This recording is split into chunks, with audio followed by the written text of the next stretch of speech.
Ramai orang puasa tapi cepat letih, pening, lapar tak habis-habis sebab nutrisi tak cukup. Ini 5 sebab kenapa Slan Me Pro dan Spirulina gabungan terbaik untuk puasa. Sebab yang pertama, puasa ni sebenarnya intermittent fasting. Slan Me Pro akan bantu bagi tenaga berperingkat. Tak spike gula, tak buat kita lesu tengah hari. Sebab yang kedua, Spirulina ni kaya nutrisi, ada vitamin, ada mineral, ada protein. Bila sahur ringkas tapi nutrisi cukup, badan tak panik muat masa siang. Sebab yang ketiga, kurangkan lapar melampau. Slan Me Pro akan bantu kawal selera.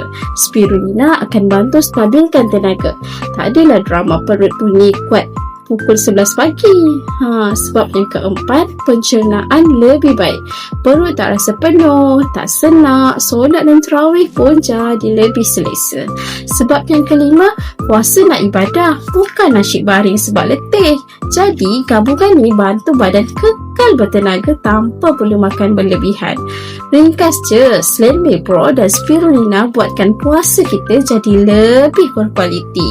Kalau nak tahu cara ambil yang betul masa sahur atau berbuka, komen je puasa sihat, nanti Nur akan bantu. Okey? Kontak Nur segera di sini ya.